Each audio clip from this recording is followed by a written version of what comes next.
You've been feeling it, that strange tension in the air, like something is about to break. The masculine has carried his shadows as far as he could. He has resisted, delayed, silenced himself. But now the universe is no longer letting him hide. This is it, the final test before union, the moment where his ego trembles, his fears scream louder than ever, and everything inside him feels like collapse. He will try to push away, he will try to escape, he will convince himself he is not ready. But in truth, this is the fire that will forge him, because before he can step into reunion, he must face the one battle no one else can fight for him, the battle within. This is not rejection, this is not abandonment, this is initiation. The question is not if he will rise. The question is, will you have the faith to hold steady as he passes through the fire? Every twin flame journey reaches a moment where the divine masculine must face himself in a way he has never faced before. It is not a simple pause. It is not hesitation. It is not even fear in the ordinary sense.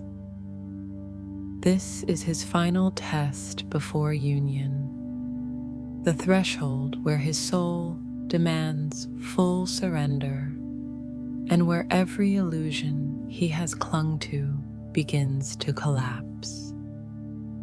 The masculine has spent years, sometimes lifetimes, building walls around his heart. He learned to wear masks to survive, masks of control, strength, logic, and independence. These masks kept him safe in a world that taught him vulnerability was weakness. But the twin flame connection exposes those masks like nothing else. With the feminine, he cannot pretend. She sees through him, beyond the armor, directly into his soul, and it terrifies him. That is why, at this final stage, his fear does not soften, it intensifies. He may grow silent, distant, resistant. He may act as if the bond does not matter. He may even convince himself he can walk away. But the truth is that his silence, his avoidance, his resistance are not signs of indifference. They are signs of proximity. Because right before the breakthrough, the shadows scream the loudest. This test comes when the masculine realizes that union is no longer just an energetic pull or a dream he can ignore. It is real. It is demanding action. And action terrifies him because it means dismantling everything that is false. He must face the unhealed wounds of his past: abandonment, failure, rejection, unworthiness, and decide if love is worth risking it all. The test is brutal because it is not external. It is fought entirely within. He looks at the feminine and sees not only love, but exposure. He knows that with her, he cannot hide. She will see his flaws, his insecurities, his brokenness. And so the silence becomes his shield. But deep down, that shield is already cracking. The pressure builds with every day he avoids her, every night he dreams of her, every sign the universe throws in his face. He is being cornered by destiny. The final test strips the masculine of everything familiar. The karmic cycles that once distracted him collapse. The old patterns no longer satisfy him. Relationships that were once comfortable now feel empty. Success that once validated him now feels meaningless. The very life he built begins to suffocate him. And he realizes he cannot stay the same and step into union. Something must die for something greater to live. This test is not meant to destroy him, but to initiate him. The universe is demanding that he choose faith over fear, vulnerability over ego, surrender over control. Until he does, the silence lingers, because silence is the cocoon where the masculine wrestles with himself. And though it feels unbearable to the feminine, this stage is necessary. Without it, the union would be built on fear. For the feminine, witnessing this stage is excruciating. It feels like rejection, abandonment, or betrayal. But she must remember, this is not his absence, it is his transformation. What looks like distance is the battlefield where he is fighting the last war of his soul. And though he fights it in silence, the feminine's energy is felt. Her steadiness, her sovereignty, her refusal to collapse into despair, these are the lights that guide him through the darkness. The masculine's final test is this: to realize that love requires risk. That true union cannot exist if he insists on controlling everything, if he clings to fear, if he hides behind silence forever. The test demands that he drop the masks and step into vulnerability, to love without guarantees, to surrender without knowing the outcome, to trust the bond more than his fear of pain. And when he passes this test, everything changes. His silence breaks, his resistance falls, his heart opens, and the union, which always existed in spirit, begins to anchor in the physical.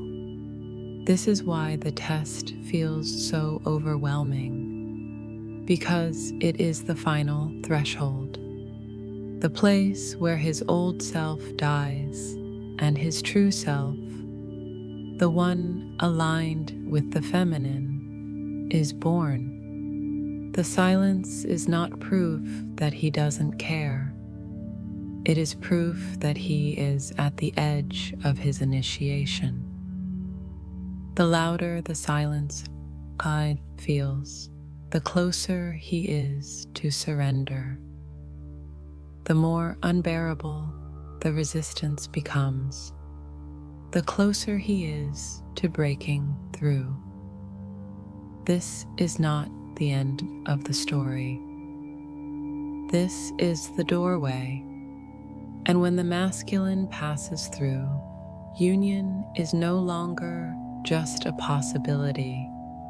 It becomes destiny revealed. Why his silence and resistance mean more than you think. To the feminine, the masculine's silence feels like a dagger. Every unanswered message, every day without contact, every wave of distance seems to scream rejection. It feels like abandonment, like indifference, like proof that he doesn't care. Yet the paradox of the twin flame journey is this: his silence and resistance often mean the exact opposite of what they appear to be. They are not the absence of love. They are the weight of love he does not know how to carry. The masculine resists because he feels too much, not too little. The silence is not a void. It is a container for the chaos inside him. Imagine a man who has lived his entire life suppressing emotions, believing strength meant control. Then suddenly, he meets the feminine, the mirror of his soul, and every suppressed feeling rushes to the surface. Fear, longing, shame, vulnerability, desire, pain, all at once. How could he possibly put that into words? Silence becomes his only language because everything else feels too small. His resistance is not rejection, it is defense. A desperate attempt to cling to the identity he built before meeting her. With the feminine, he cannot hide behind roles, achievements, or masks. She sees him, all of him, in a way that no one else ever has. And being seen that deeply terrifies him. He resists because he is afraid of losing control, afraid of being exposed, afraid of surrendering to something that feels bigger than his own will. But here is the mystery. Resistance is a sign of movement. If he felt nothing, there would be no resistance. If she were just another person in his life, he would not avoid her. He would forget her. But he cannot. She is unforgettable, undeniable, inescapable. So he resists. He runs. He hides. Not because he doesn't care, but because he cares so much that it shatters the structures he has built to survive. This is why silence and resistance must be reinterpreted. They are not the end of the story. They are part of the initiation. They are the proof that the connection is real, that it is working on him even when he tries to fight it. The feminine feels abandoned, but in truth, he is consumed. She feels ignored, but in truth, he is overwhelmed. She feels forgotten, but in truth, she is the one presence he cannot escape, no matter how hard he tries. On a spiritual level, His silence is the labor of rebirth. Just as a seed must break underground before it can rise to the surface, the masculine breaks in silence. The old beliefs, the karmic patterns, the fear-based defenses, all of them crumble in the hidden places of his soul. It looks like nothing is happening, but everything is happening. His silence is not stagnation, it is gestation. The resistance also reveals the ego's last stand. The ego fears union because union means death to everything false. The masculine's ego whispers, "If you let her in, you'll lose yourself. If you trust this bond, you'll be destroyed. If you surrender, you'll fail." So he resists, hoping to keep control. But the more he resists, the more the bond presses. The more he hides, the louder the universe speaks. Resistance is not the end, it is the process of being cornered by destiny. For the feminine, understanding this changes everything. Instead of collapsing into despair, she can see the silence as evidence of movement beneath the surface. She can see resistance not as rejection, but as confirmation of depth. She is not being erased from his life. She is the fire burning at the center of his transformation. This is why her role is not to chase or force. Her role is to hold steady in her truth, to trust the bond when appearances deceive her, to remember that what looks like absence is often the proof of presence. Her sovereignty, her faith, her ability to anchor love in the face of silence. These are what help him endure the final test. The masculine's silence and resistance mean this: he is closer to surrender than he realizes. He is standing at the edge of union, trembling, and the very behaviors that look like rejection are the contractions of his awakening. So when the feminine asks, "Why is he silent? Why is he resisting?" the answer is profound, because the bond is real, because love is too big to ignore, because his soul is being initiated in ways his mind cannot explain. His silence is not an ending. His resistance is not a refusal. Both are signs that the fire of union is already working within him.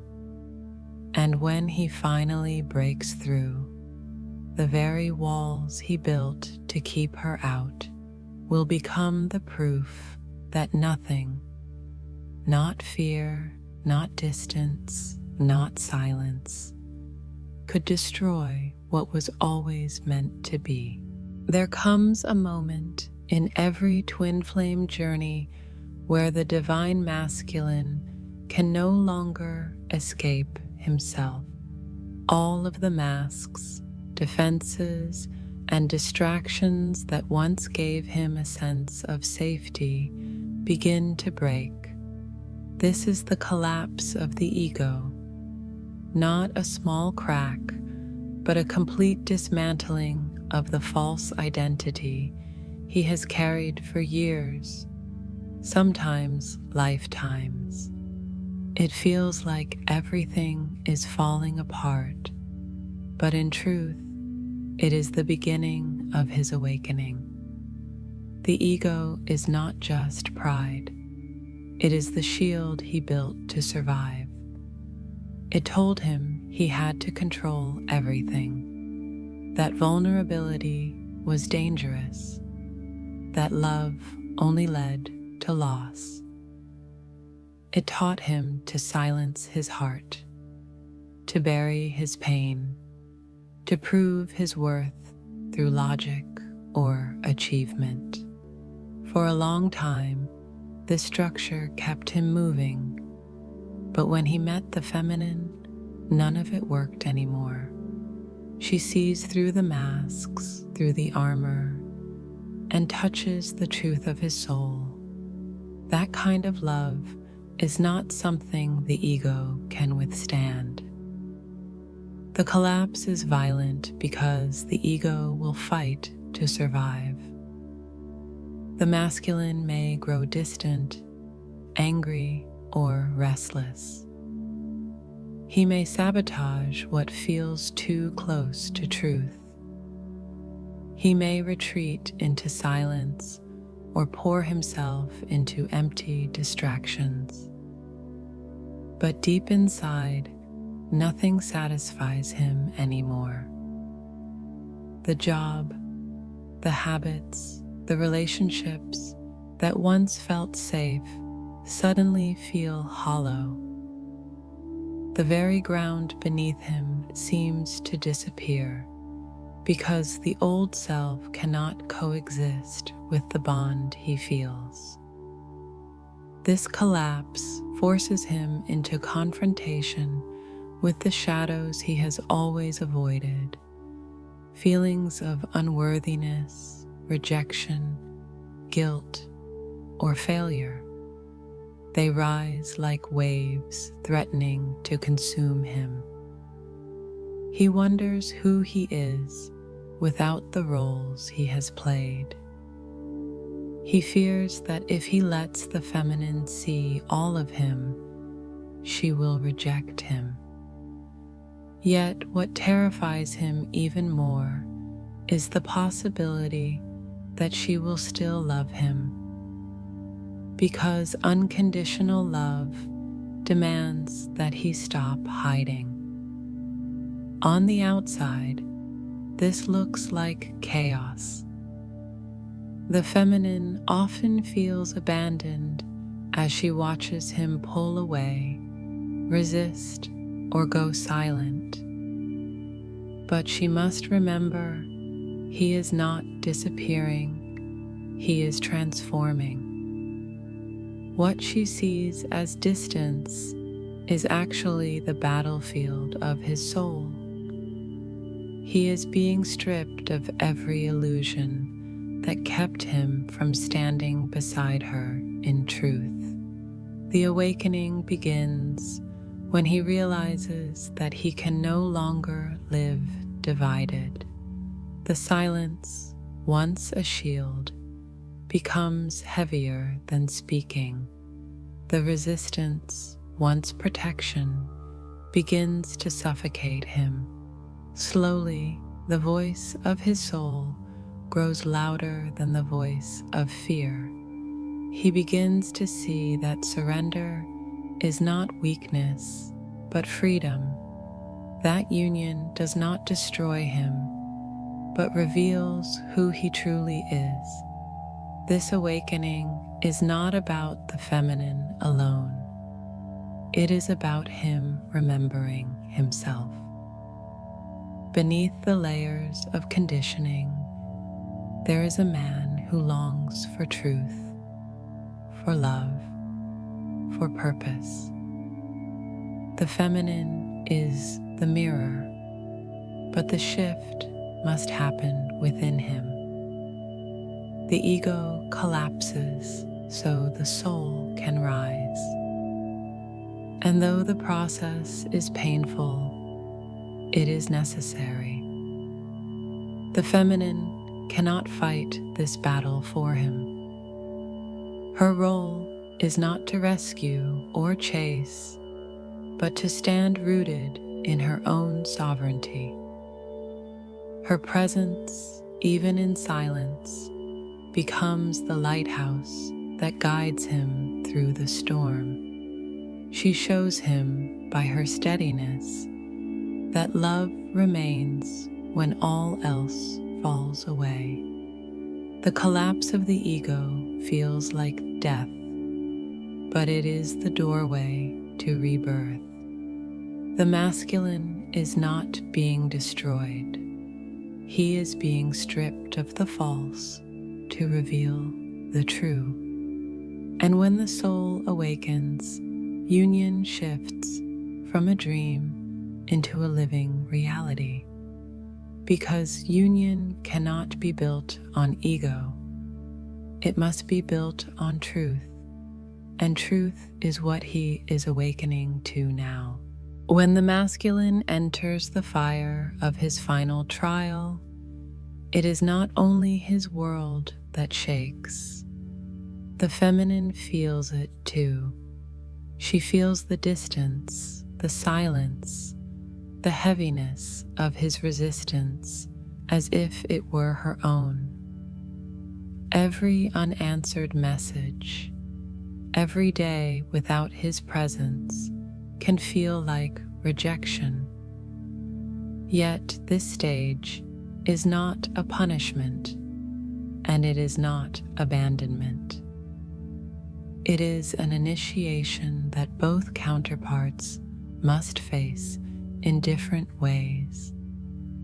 And in this moment, the feminine carries a role more powerful than she often realizes.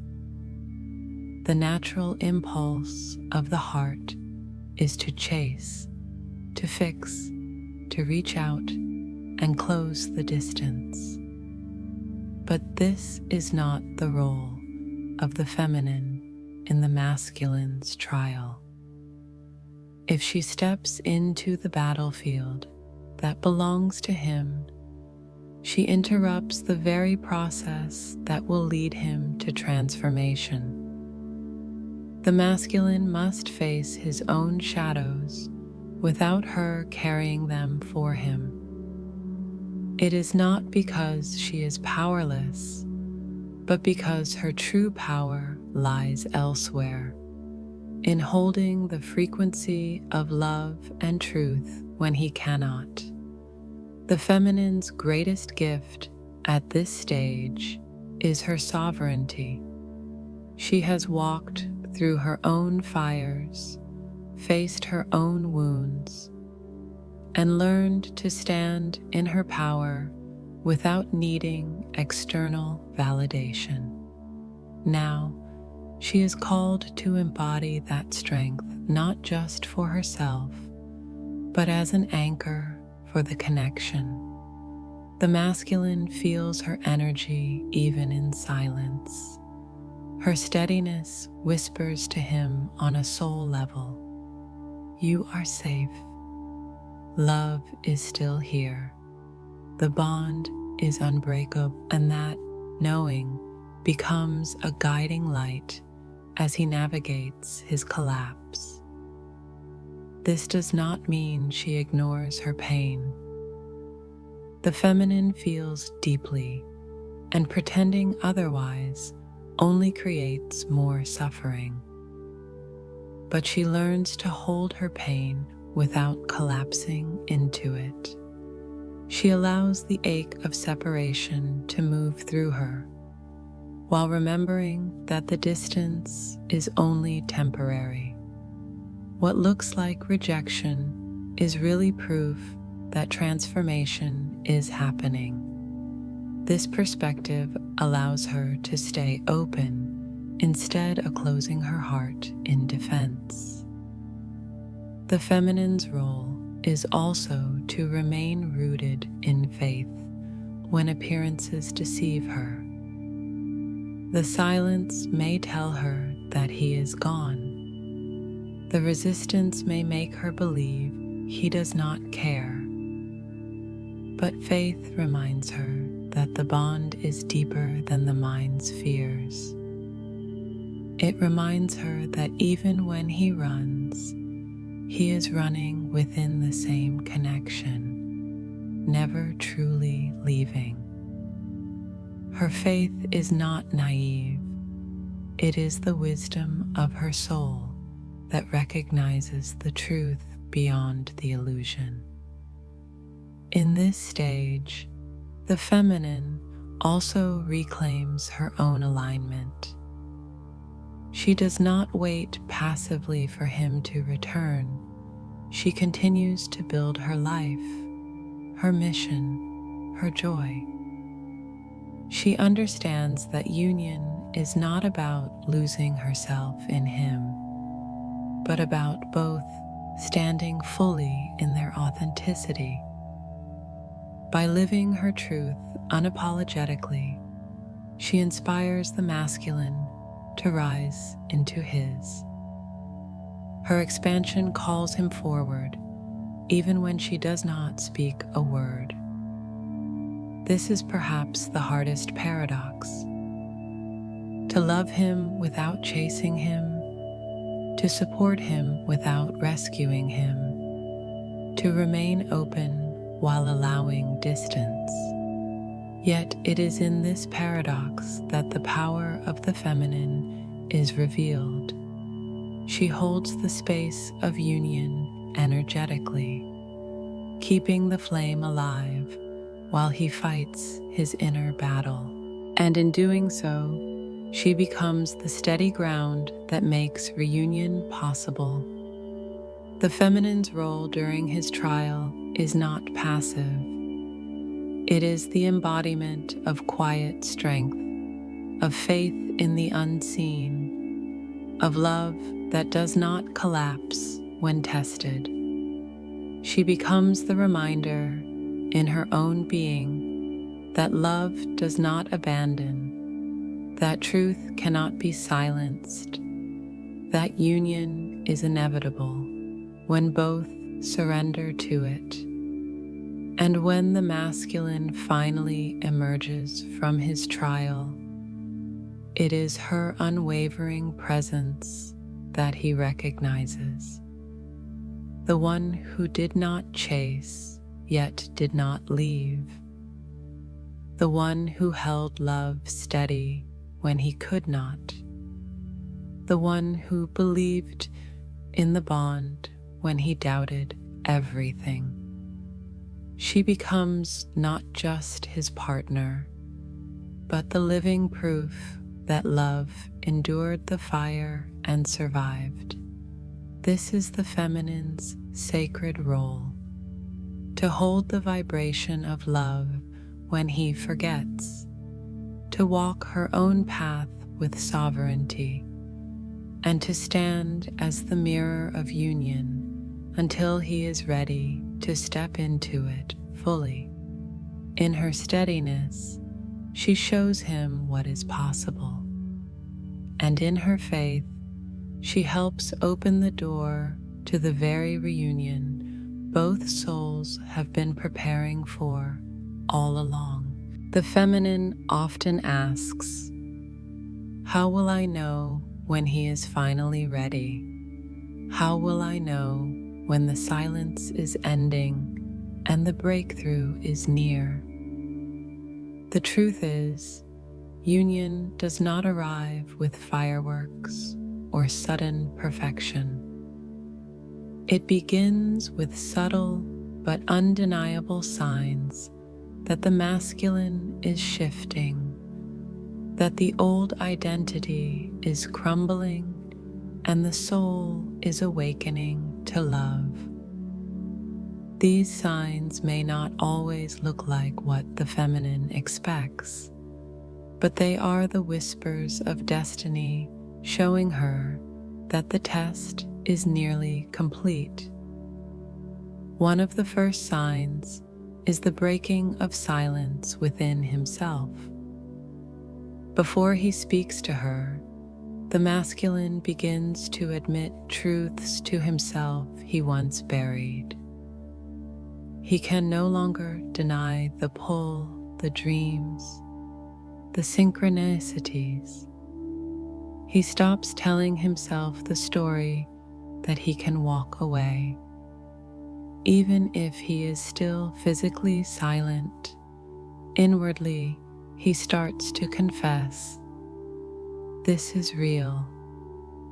I cannot escape it. I don't want to escape it." His inner dialogue shifts from denial to reluctant acceptance, and soon acceptance turns into desire for action. Another sign is the collapse of the distractions that once numbed him, the karmic relationships, the surface level connections, the addictions or habits that once gave him temporary escape begin to lose power. What once satisfied him now feels empty. He realizes he can no longer fill the void with anything less than the truth. The feminine may notice him withdrawing from people or environments that once consumed his attention. Though this may look like isolation, it is actually preparation. He is clearing space for the bond he once resisted. There are also physical and emotional signs. His dreams of the feminine intensify. He may feel restless at night, unable to shake her presence from his mind. He may experience waves of emotion that overwhelm him, sudden tears, unexplained anger, bursts of longing that leave him unsettled.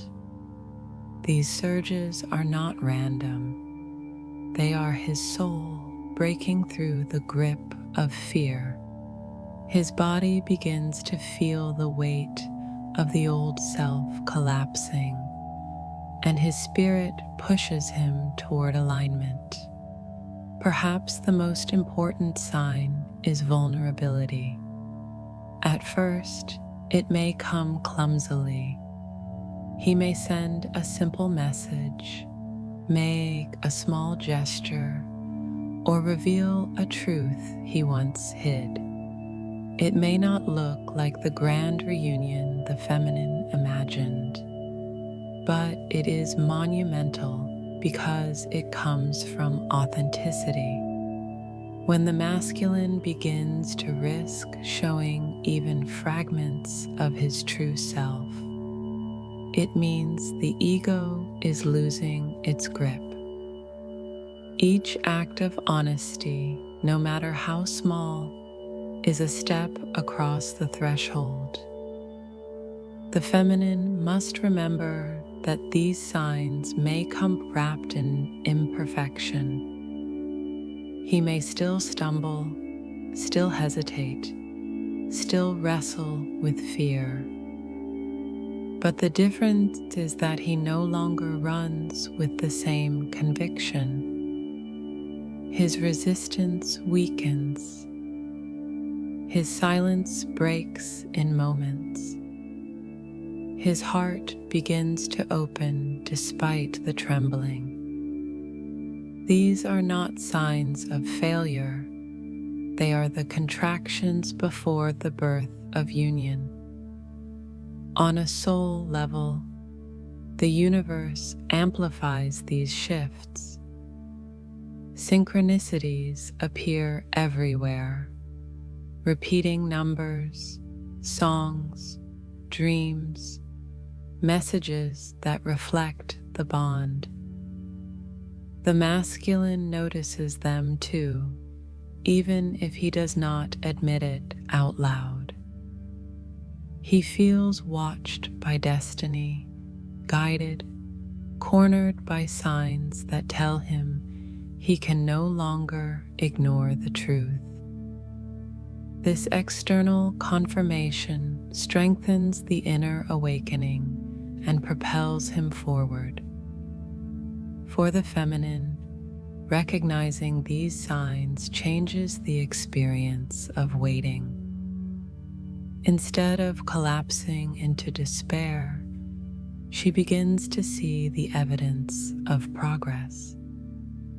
She realizes that what looks like chaos is actually alignment, that the masculine's breakdown is also his breakthrough, that every tear, every restless night, every cracked silence is proof that the fire is forging him into readiness.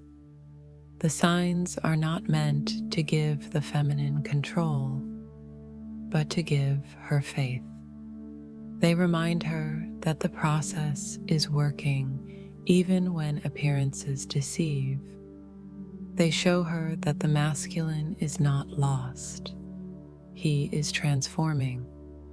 And when the signs become undeniable, she will feel it in her own spirit. The moment when the distance no longer feels like absence, but like preparation for reunion. The threshold is near when the masculine no longer hides from the truth of what he feels. When silence turns into words, when resistance turns into small acts of courage, when fear begins to bow to love, that is when she knows.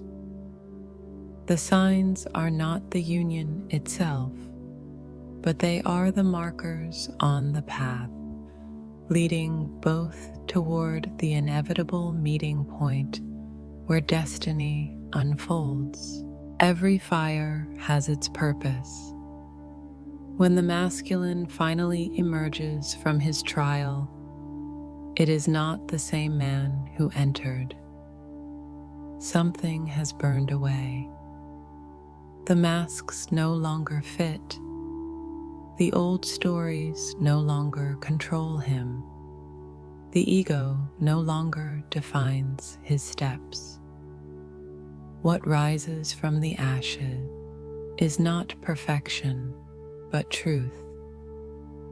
And this truth marks the threshold of union, the crossing point where love begins to anchor not only in spirit, but in physical reality. The first shift after the test is a new clarity.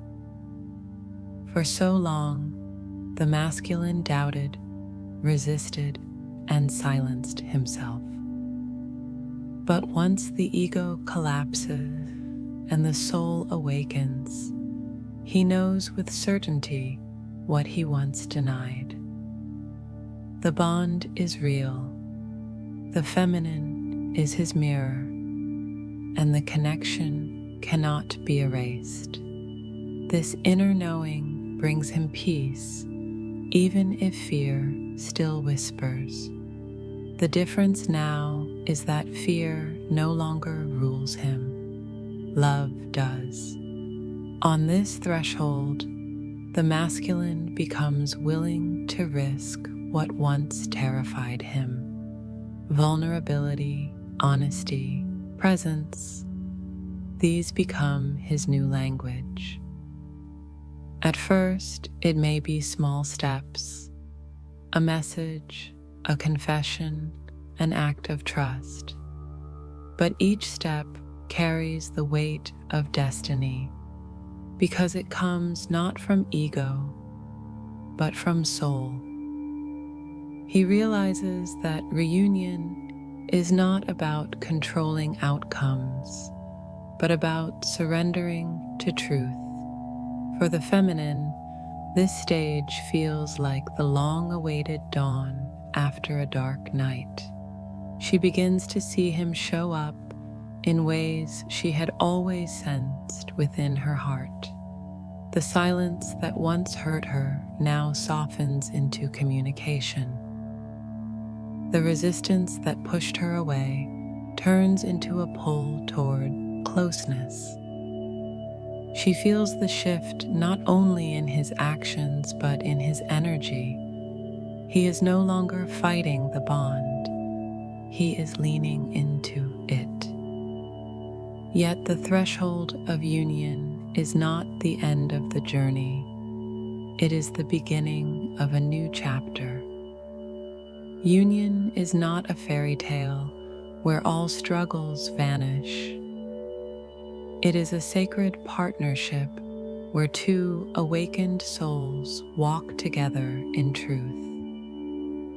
The challenges do not disappear, but they transform.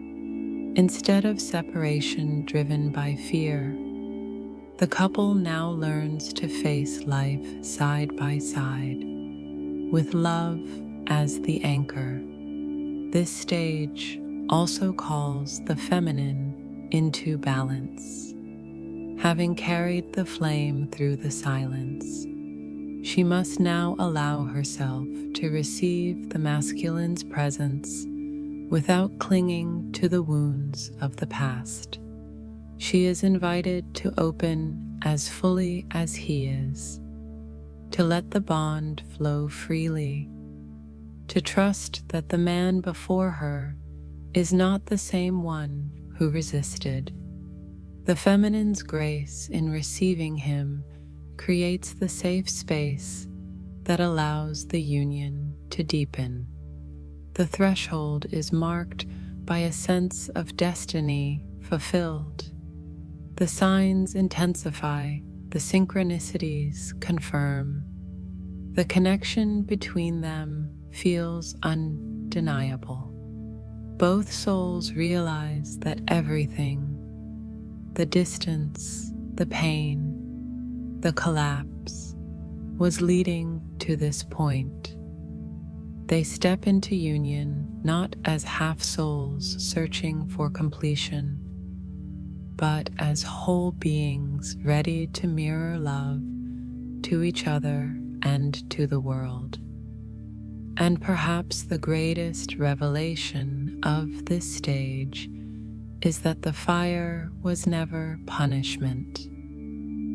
It was preparation. Every silence had meaning. Every resistance had purpose. Every collapse was carving the path toward truth. The test did not come to destroy them. It came to ensure that when union arrived, it would be unshakable. Crossing the threshold is not about arriving at perfection. It is about arriving at authenticity. It is about two souls finally meeting in the open, without masks, without fear, without illusion. It is about stepping into love, not as a dream, but as a lived reality.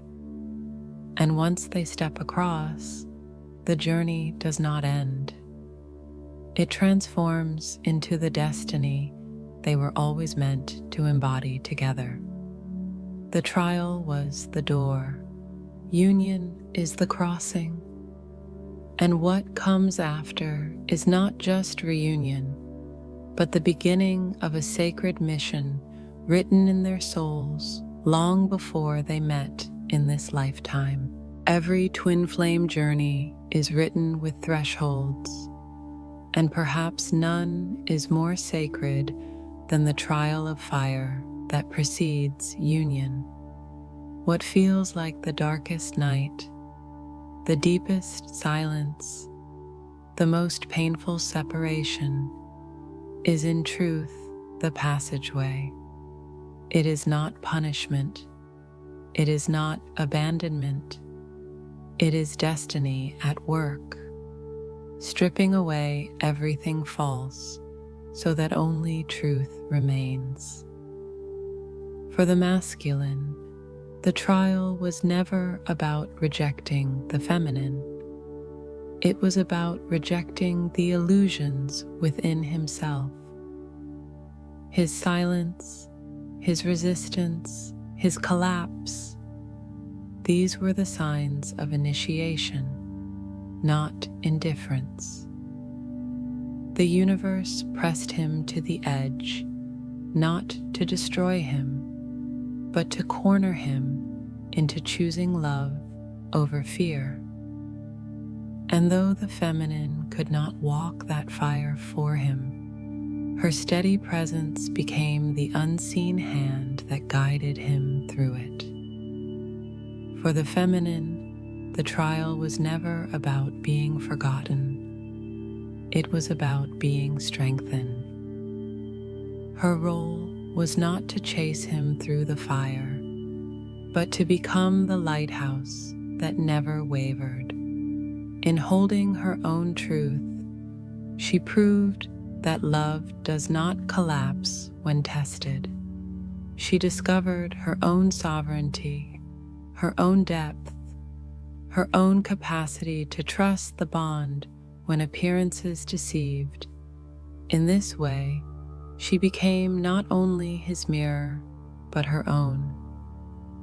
The trial revealed the paradox of union, that the very moments that felt like endings were actually beginnings, that the silence was not absence, but transformation, that resistance was not rejection, but evidence of depth, that collapse was not destruction, but rebirth.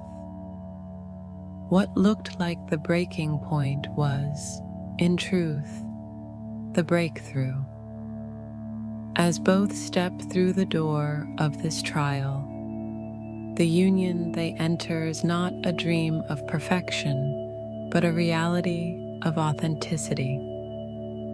They are not here to escape life, but to live it more fully. They are not here to complete each other, but to reflect to one another the wholeness that was always within. Together, they embody love not only for themselves, but as a vibration that ripples outward to others. This is why the trial was necessary. Because love this sacred cannot be built on fear. It cannot rest on ego or illusion. It must be forged in fire, tested until what remains is unshakable. The trial was the universe's way of ensuring that when union arrives, it is not fragile but eternal. The feminine and the masculine both emerge changed. He rises with a heart that has surrendered to truth. She stands with a spirit that has proven unbreakable, and together they step into the destiny they were always meant to share, not just as lovers, but as mirrors of divine union itself. So if you are in the middle of the silence, if you are standing in the storm of resistance, if you feel the collapse pressing on your soul, remember this: the trial is not the end. It is the doorway.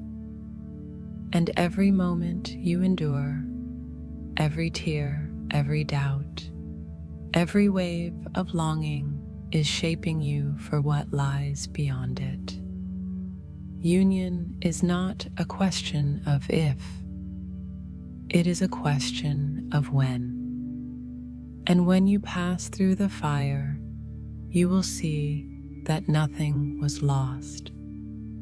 Everything was preparing you for the love that could never be destroyed. The trial is not against you, it is for you. It is the passage that proves love eternal. It is the door to destiny. And once you step through it, nothing will ever be the same again.